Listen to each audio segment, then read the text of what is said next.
All right, ladies and gentlemen, CMF has gone and done it, and I have very few problems with this headphone, I must say, but I do have two problems. We should talk about it. First of all, though, how gorgeous is this? This is $100 on the dot, and it looks incredible. I mean, look at this. It's got that metal friction locked headband adjustment, which is very much like the AirPods Max, which is very cool. Also, I did a fake AirPods Max review. Review wasn't fake. The AirPods Max was a fake. You should go check that out. It was fun.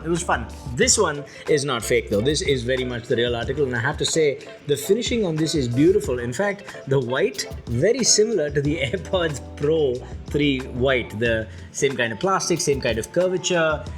It's just, when you hold it, right? When you do that, you do realize, okay, slightly cheaper plastics and whatnot, but I think this is properly punching above its weight with its design language, with its just finesse, not anything over the top, and I love it. I also like the fact that there's a little volume wheel up and down, and in true CMF nothing fashion, when you do that,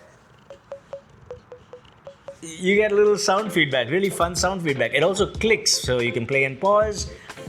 And you've got a bass slider. We'll talk about that in a bit. What I like about this is it folds flat, which is great for traveling. And the ear cups are really nice and large. Left and right is marked appropriately. And I think from a comfort point of view, it's just going to accommodate a lot of ears. The only downside is my head goes from this wide to this wide. And I don't need that girth, but maybe a larger head, a longer head, it'll seem more proportional. I feel like it looks a little large on my head, but so do Anker's Soundcore line of products on my head. So maybe it's just my head. Now, one thing that was particularly interesting here is the headband. I remember very distinctly Nothing's CEO Carl Pei once said something about narrow headbands in Sony X Mark Vs.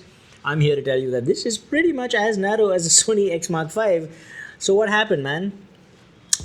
Now, to be fair, when it's on my head, I'm not feeling the fatigue. Now, over time, maybe a little bit, but this is light enough that it doesn't really feel that bad.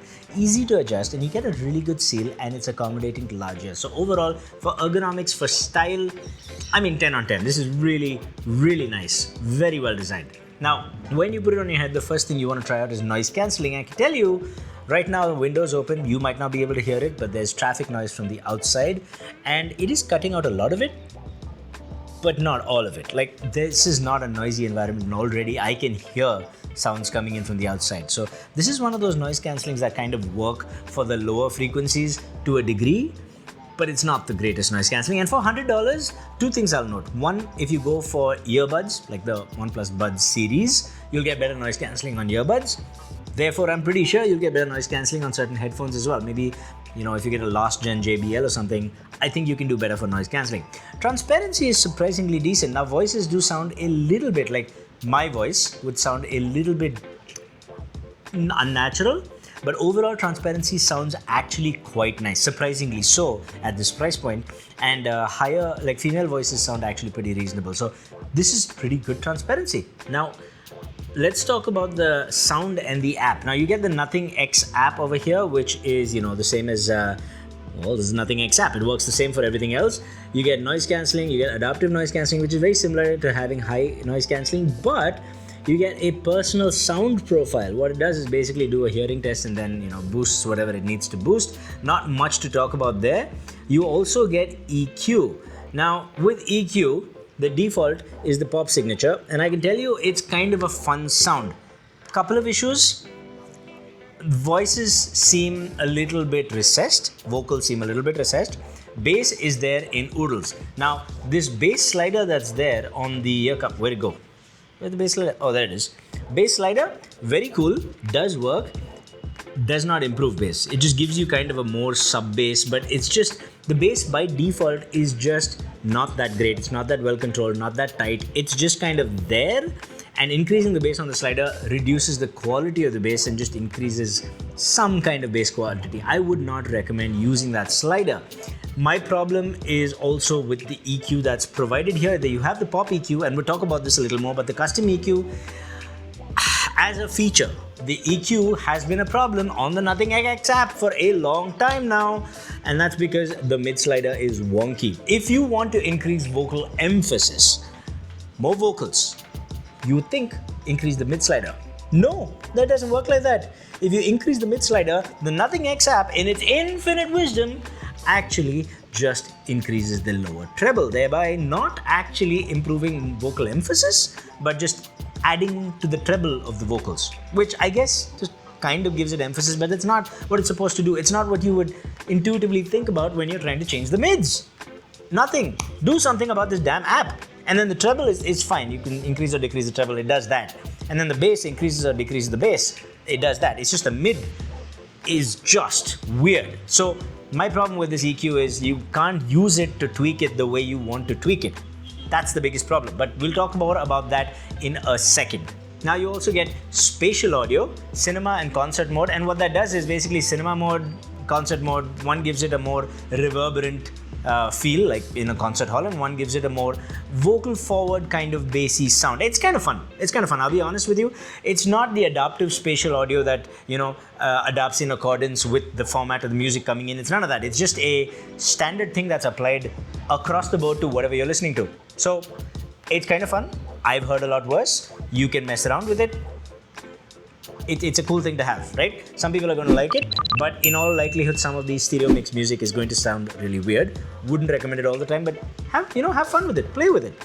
Then you've got your personal sound profile, which basically does a little hearing test and changes the sound accordingly. Okay. I can't really talk about that. The problem is everybody's hearing is different. So if I talk about it and what it did to me, unless it did something really wonky, there's no point talking about that. You do get the equalizer, of course, which we'll talk about in a bit, but then you get a low lag mode for gaming, which is nice. You get multi-point, which is nice, and you get some nice to have options like Find My Headphones, which allows you to play music through it or sound through it to find it. It's not the fancy, iPhone type location finding.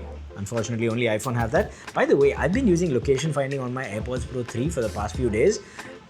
When it works, which is like 90%, 80% of the time, 90% of the time, it's actually really good. It's so easy to lose this white on white on like a white bedspread. Good Lord, I'm so happy for that feature. But getting back to the CMF headphones, Standby ANC, which is a weird name for just auto turn off. It just automatically turns off at a preset time if it's not being used, and therefore saves you battery. But it's also got 100 hours of battery, so you might never need to save battery on this. It's cool if you want battery life. That's very cool. Alright, now let's give the sound a listen. Let's give an initial impression of the sound, and then let's see if we can EQ it to make something better. I have a feeling this EQ is going to give me a problem, but we'll see. We're starting off with Bad Dreams by Teddy Swims. It's a track that I've loved for quite a while. I'm very familiar with it, and that's the main thing.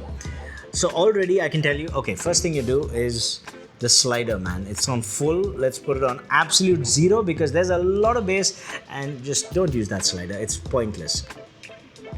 Already way nicer.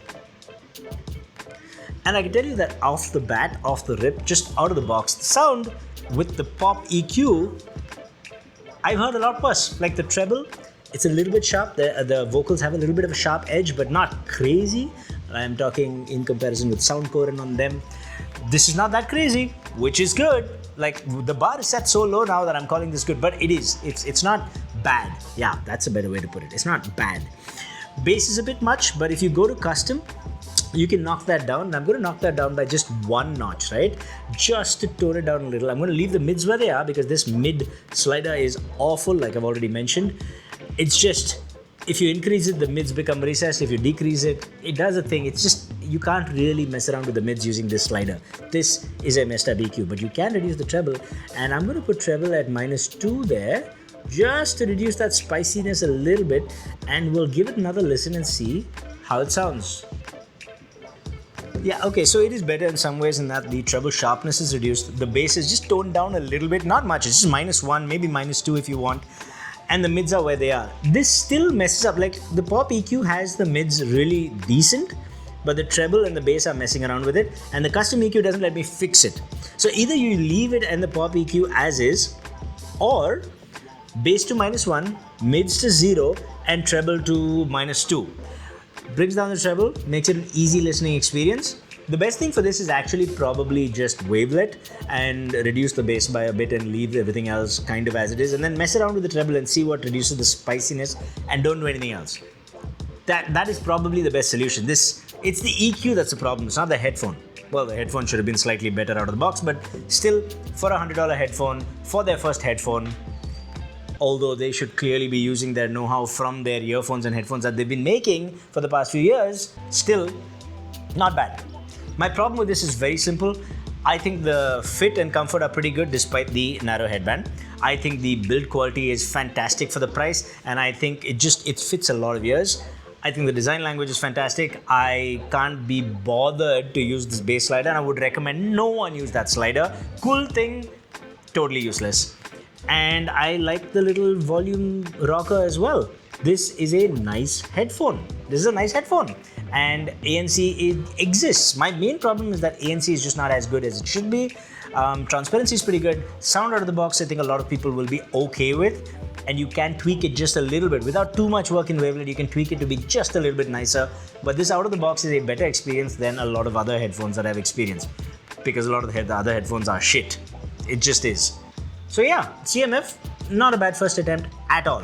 I think you need to work on your noise cancelling, but otherwise, yeah, CMF headphones. If you get this for under like $70 on a sale in the future, this is an easy buy. This is just an easy buy. But at $100, you could look around for like last gen JBLs or something. You get better noise cancelling with that. And JBL's app actually allows you to tweak the EQ in a much better way. So yeah, I would prefer that. I would recommend an over-ear, not on-ear, an over-ear JBL over this for sound and noise cancelling. I just think the $100 is a little bit steep for the noise cancelling level that you get, but you do get 100 hours of battery life, which, you know, if that's important to you, not bad. Get it on a discount. Get it at $100 if you want. You get something really cool and something that looks super, it's got panache. It's got panache. CMF, I'll give you that. In fact, I'm starting to believe that CMF is the brand to go for over Nothing at this point, given the Nothing 3 and whatnot. I'm just saying. All right. Thanks for watching. Maybe hit that subscribe button and I'll see you in the next one. Bye-bye.